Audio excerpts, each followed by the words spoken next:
Ben 2012 yılından beri belediyede kadrolu memur olarak, veteriner hekim olarak görev yapıyorum.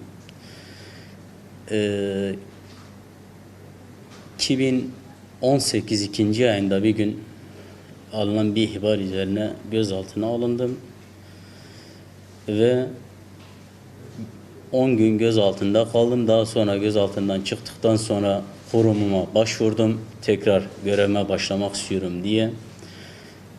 12.02.2018'de idari soruşturma açıldığı için seni başlatmıyoruz diye bir yazı verdiler bana. Ondan 16 ay sonra ben görevime tekrar iade edildim, başladım. Tabii o sırada adli süreç devam ettiği için oradan mahkeme bana hükmün açıklanmasının geri bırakılması verdi. 2019'un 8. ayında da ikinci sefer açığa alındım. 18 ay sonra ilk açığa alındıktan 18 ay sonra idari soruşturma başlatılıyor. Ve bu zaten her şekilde zaman aşımı var burada.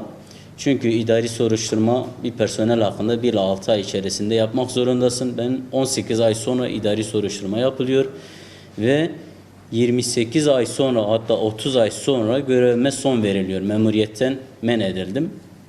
Bu gerekçe olarak da hükmün açıklanmasının geri bırakılması kararını gerekçe olarak göstermişler. Ki hukuka aykırıdır bu. Her şekilde zaman aşımı var.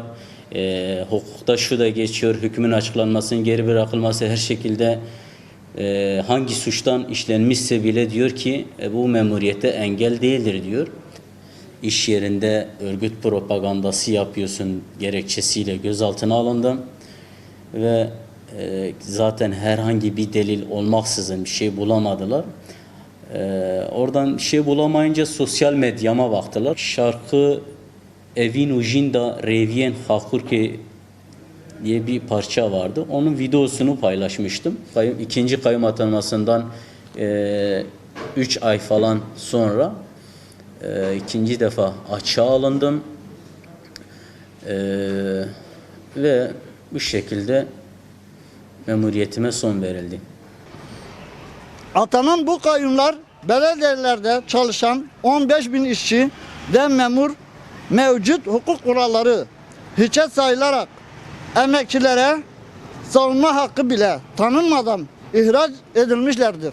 Belediyelerde 1350 kamu emekçisi aynı zamanda sendikamız Tüm Belsen üyesidir.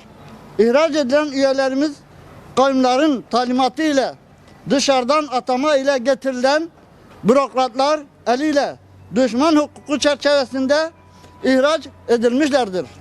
Kayyumların ilk icraatları Kürtleri ve bölgede yaşayan diğer hakların dillerine, kültürlerine, tarihsel ve toplumsal değerlerine saldırmak olmuştur.